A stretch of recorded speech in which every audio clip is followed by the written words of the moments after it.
Eyewitness News at 5. Coverage you can count on. Breaking right now at 5 in the last hour, Orange County officials have told us that they are expecting over 1,000 cases of COVID-19 in Orange County alone by the end of this week. Good evening. I'm Martha Sagowski. And I'm Greg Wormuth. They also mentioned the peak of the pandemic here is expected in early May. Let's get you caught up on the latest from Central Florida. Now, there are some good things to share with you right off the top at 5. Wall Street, for example, just had its best day in the last 2 weeks. Investors are buying again as optimism about the response to the virus apparently is growing. And news out of the hot zone in New York shows things may be stabilizing there as well.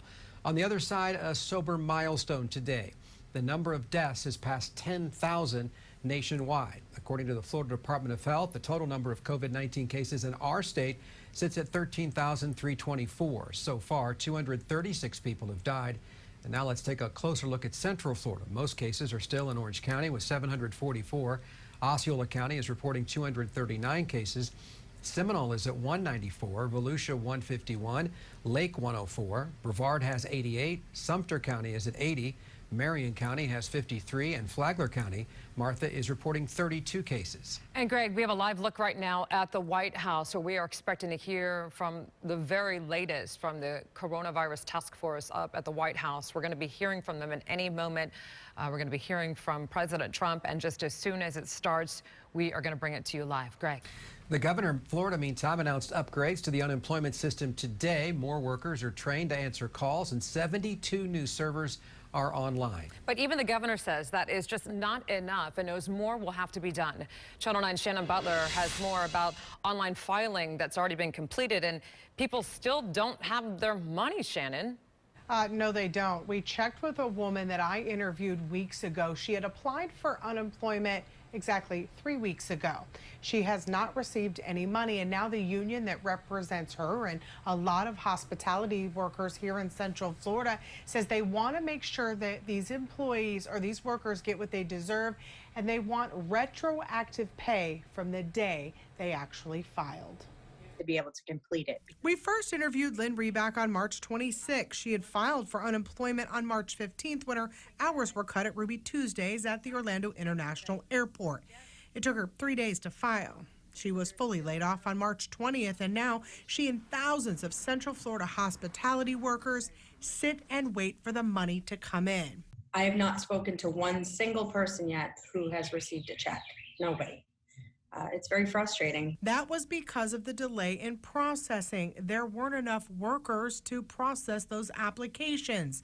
That's why Governor Ron DeSantis is asking state employees to go from other departments to the Department of Economic Opportunity to answer phones and process the claims. We got to get that done and then move the checks or the direct deposit, whatever it may be, forward. It's been so long since Reback filed that she got a notice that she had to update the request for benefits.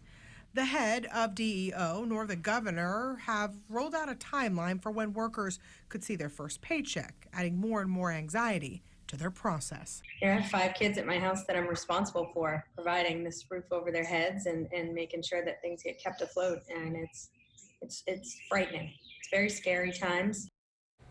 Now, the CARES Act of $600 should be coming soon, and it seems the governor is really counting on that to help Floridians, but nobody, even the state today when asked, could say when that money will come either, Martha.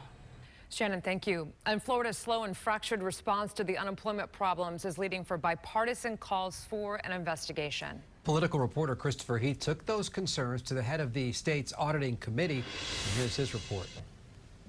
The stories follow a similar pattern. It's been 2.5 weeks now since I billed.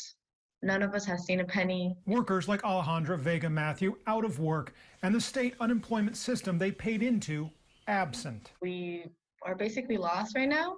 We just keep going in every day to see if there's an update. We go in weekly to do those work reviews that we can't fill out. It shouldn't be this bad. Florida spent $77 million in 2012 to overhaul the unemployment system.